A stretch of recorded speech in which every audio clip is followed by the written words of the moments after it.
C'est tout simplement embarrassant. Le gouvernement néerlandais cède face aux pressions de la chaîne d'approvisionnement, les mêmes pressions qu'il a lui-même contribué à créer. Il renonce au contrôle de Nexperia, car la saisie illégale de cette entreprise chinoise ne s'est pas déroulée comme prévu.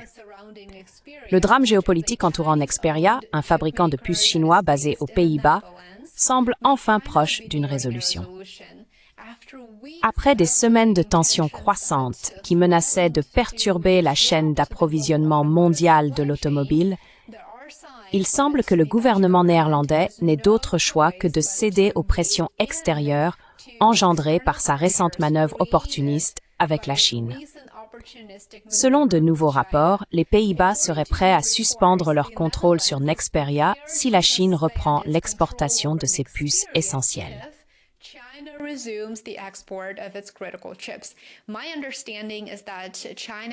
D'après ce que je comprends, la Chine a déjà accepté de le faire.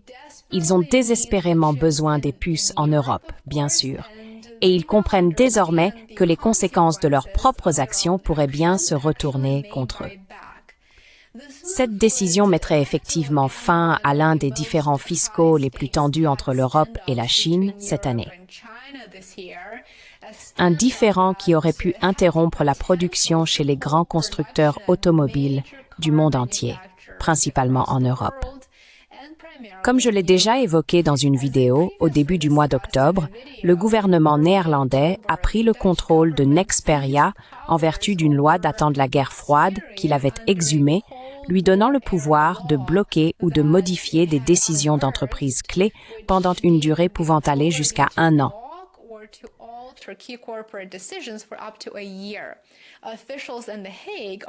Les responsables à La Haye ont soutenu que la société mère de Nexperia, Wingtech Technology, basée en Chine, gérait mal l'entreprise, épuisait ses ressources financières et menaçait potentiellement la sécurité de l'approvisionnement en puces de l'Europe.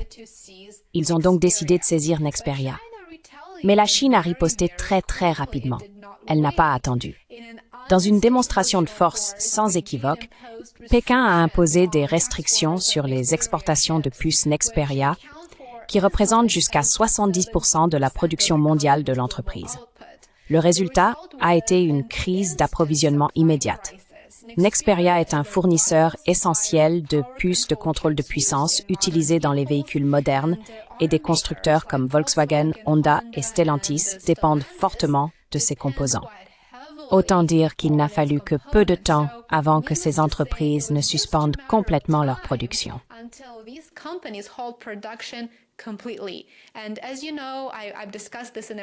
Et comme vous le savez, j'en ai parlé dans une vidéo récente, Volkswagen a vraiment paniqué. Fin octobre, Nexperia avait informé ses clients qu'elle suspendait l'approvisionnement direct en plaquettes de silicium vers ses usines d'assemblage en Chine en raison de différends concernant les paiements et le contrôle de la gestion. Les organisations du secteur ont rapidement averti que si le conflit n'était pas résolu rapidement, la production automobile européenne pourrait s'arrêter en quelques jours. Pensez aux milliers d'employés qui auraient été touchés. C'était un rappel frappant de la profondeur de la mondialisation et de la grande fragilité de la chaîne d'approvisionnement en semi-conducteurs. Mais cette semaine, le gouvernement néerlandais a publié une nouvelle déclaration indiquant qu'il espère que les exportations de puces de la Chine vers l'Europe reprendront dans les prochains jours.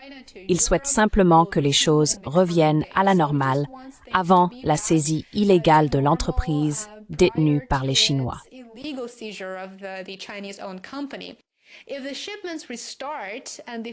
Si les expéditions reprennent et que les problèmes financiers entre le siège néerlandais de Nexperia et ses opérations chinoises sont résolus, les Pays-Bas ont indiqué qu'ils étaient prêts à révoquer leur pouvoir d'urgence dès la semaine prochaine.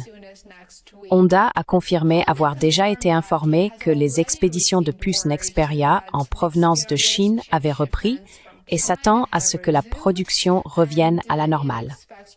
Il convient toutefois de se rappeler comment cette crise a commencé et pourquoi elle est devenue si chargée sur le plan géopolitique. Ce n'est pas une exception. C'est plutôt la règle, dans la manière dont le commerce est désormais utilisé à des fins politiques et comment cela peut se retourner contre ses initiateurs. Pour Pékin, cela ressemble à un nouvel exemple de coordination entre nations occidentales visant à freiner la portée technologique de la Chine.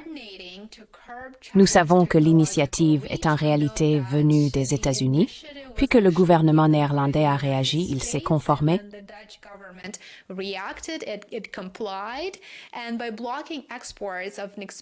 Et en bloquant les exportations de puces Nexperia, la Chine envoyait un message. Et ce message était « Nous pouvons jouer à ce jeu nous aussi ».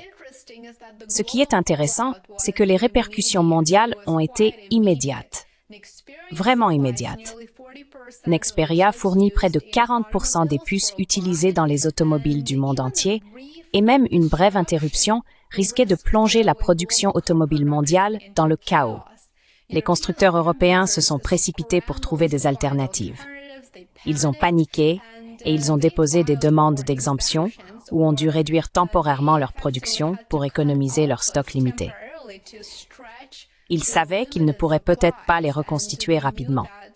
Aujourd'hui, alors que la Chine semble assouplir sa position en permettant aux entreprises de demander des exemptions d'exportation au cas par cas, la crise commence à s'atténuer.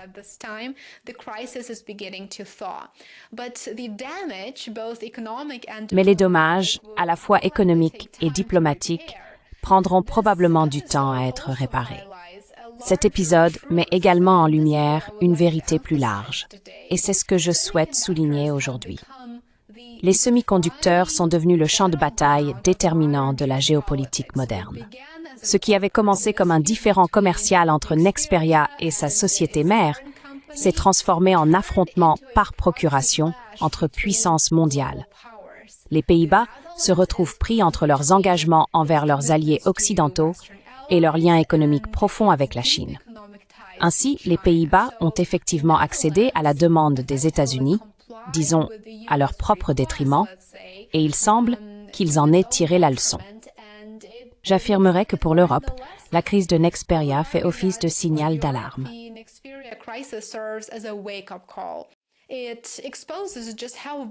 Cela révèle à quel point l'industrie automobile européenne est vulnérable face aux chocs géopolitiques et à l'approvisionnement en semi-conducteurs.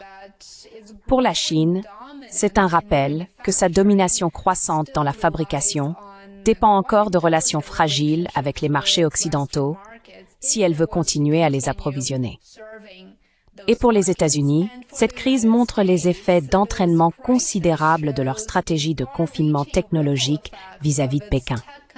Les États-Unis ont en quelque sorte observé la situation à distance, sachant qu'ils ne seraient pas directement touchés. Mais bien sûr, l'Europe est toujours prête à mettre ses propres intérêts en jeu.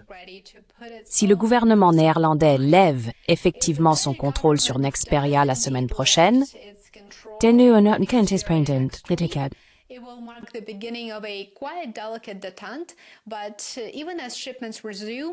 mais même si les expéditions reprennent et que la production redémarre, la confiance entre l'Europe et la Chine a été encore davantage ébranlée, et peut-être de façon permanente. Cet épisode prouve une chose sans l'ombre d'un doute, à mon avis.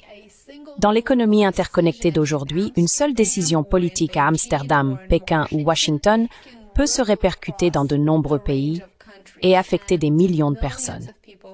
L'affaire Nexperia sera peut-être bientôt terminée, espérons-le, mais la compétition pour le contrôle de la technologie la plus cruciale au monde, les semi-conducteurs, ne fait que commencer. Merci beaucoup de m'avoir regardé. Rejoignez-moi sur Substack et Patreon et soutenez mon travail. J'apprécie chacun d'entre vous qui êtes devenus abonnés payants. Merci. Aimez, abonnez-vous et partagez. Et on se retrouve ici demain. Prenez soin de vous.